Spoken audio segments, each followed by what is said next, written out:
Baik, selamat pagi, siang, sore, dosen penguji kerja praktik. Perkenalkan, saya Alicia Kiyomi Bastian dengan NPM 230616892 dengan judulnya adalah Implementasi Deep Learning Klasifikasi Aritmia dan Gemini Hybrid Health Advisory pada Sistem Visualisasi ECG 12 lead dengan analisis berbasis file dan visualisasi real time. Di sini saya ditemani oleh pembimbing kerja praktik saya, yaitu Pak Pratono Busono selaku researcher di BRIN.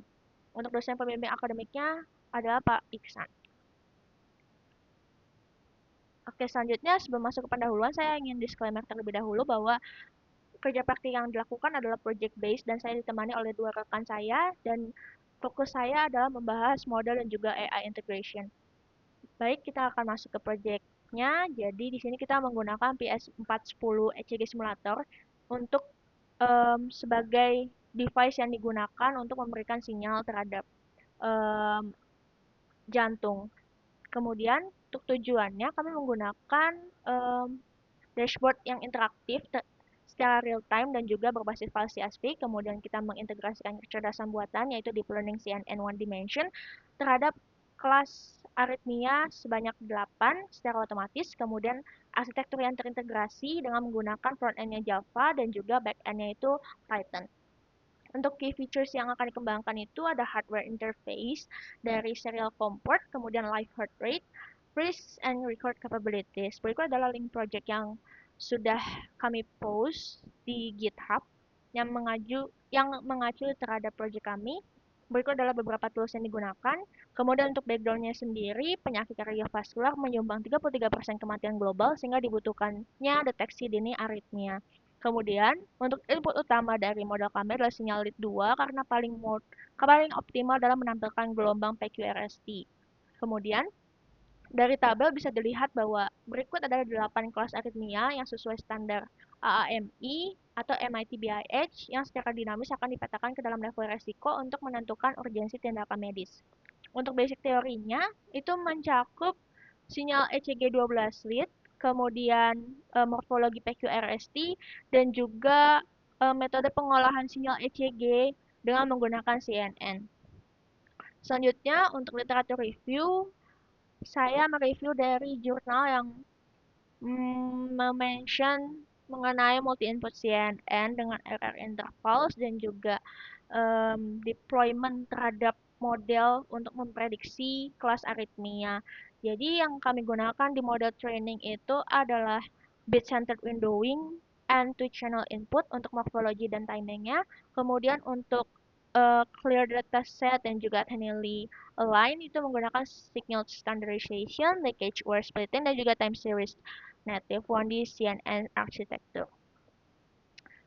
Baik, kita masuk ke profil perusahaan. Jadi, kami melakukan kerja praktik di BRIN atau Badan Riset dan Inovasi Nasional yang merupakan lembaga pemerintah yang bertanggung jawab langsung kepada Presiden dalam penyelenggaraan riset dan inovasi nasional. Berikut adalah visi misi dan timeline pembentukan BRIN.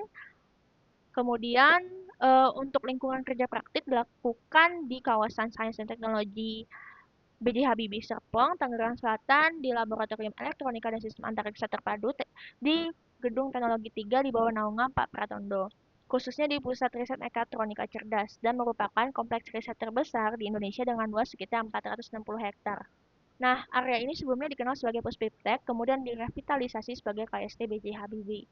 Berikut adalah lokasi khususnya terhadap Gedung Teknologi 3 yang bisa dilihat dari Google Maps. Selanjutnya untuk kegiatan dan pembahasan dari timelinenya itu melakukan literatur review, design and architecture, coding and implementation, testing, deployment project, dan juga revisi serta final laporan.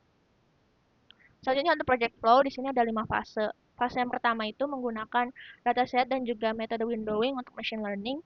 Di sini kami menggunakan dataset dari Visionet, dari MIT BIH Arrhythmia Database Directory, yang memberikan 8 kelas spesifik sesuai standar AAMI terhadap sinyal jantung.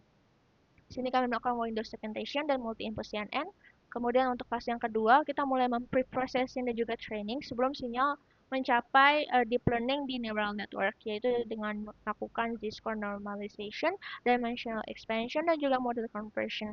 Untuk fase yang ketiga, kami mulai nge-run model dalam format ONNX dan juga backend-nya dengan yang dilakukan di server Flask. Di sini menggunakan beberapa modul seperti session management, confidence calculation, dan juga execution, sehingga modul dapat mendeteksi kelas aritmia berdasarkan waktu. Selanjutnya kita masuk ke fase yang keempat, yaitu AI classification and risk assessment. Jadi akan mengubah probabilitas yang dihasilkan dari library softmax menjadi actionable clinical data. Di sini ada 3 modul yang digunakan adalah classification logic, dynamic risk stratification, dan juga fallback mechanism. Jadi, classification logic akan memberikan sistem mapping terhadap label kelas yang diberikan dari sinyal.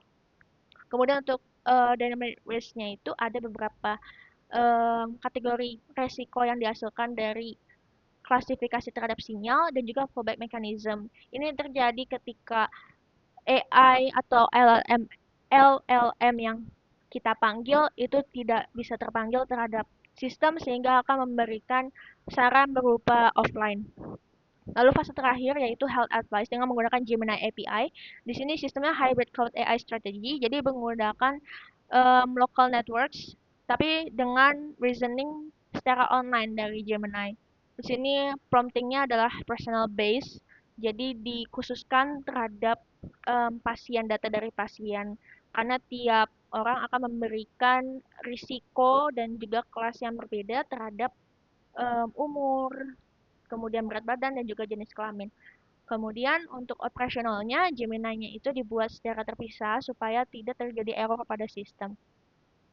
Berikut untuk sistem arsitekturnya, dari sinyal yang mentah, ECG dari device ataupun dari file CSV akan masuk ke Java frontend, kemudian akan melakukan preprocessing dan juga windowing, kemudian kita akan nge-post HTTPS untuk memanggil Gemini yang akan masuk ke Python backend. Di sini akan dilakukan di ONNX runtime, jadi menggunakan model ONNX dengan melakukan data normalization, tensor reshaping, yang akan menghasilkan outputnya classification, confidence score, dan juga risk level.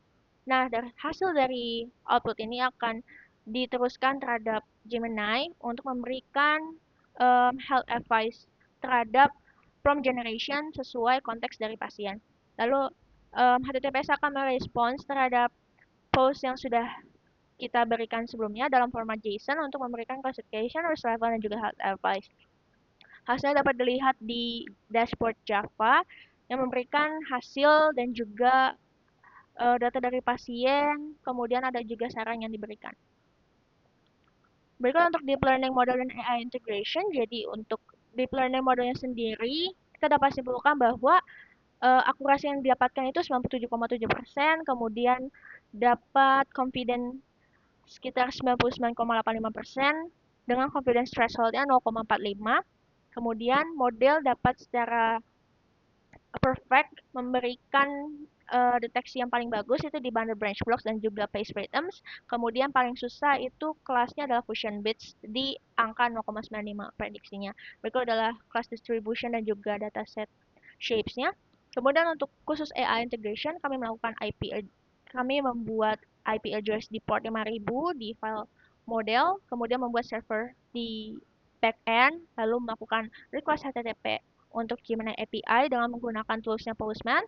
Kemudian kita membuat request untuk mengetes apakah koneksinya sudah berlangsung dan akan mendapatkan hasil dari dari tes tersebut apakah koneksinya sudah berlangsung atau tidak. Nah, dari kita memanggil Gemini, jika salah akan memberikan fallback advice berupa offline ini dari code yang sudah dibuat. Kemudian jika benar, maka akan memberikan saran berupa online dari Gemini. Hasilnya, keduanya itu adalah detail matrix dalam results dan juga hal advice, itu bisa Gemini ataupun fallback, yang bisa di-download dalam format CSV. Baik, selanjutnya untuk penutup, berikut adalah validasinya dari jurnal dan juga proyek kami. Sudah divalidasikan dari filter, QTC formula, dan juga classification. Untuk berikut adalah kesimpulan dan saran. Berikut adalah referensi yang digunakan. Sekian, terima kasih. Kurang lebihnya mohon maaf jika ada salah kata atau kata yang kurang berkenan.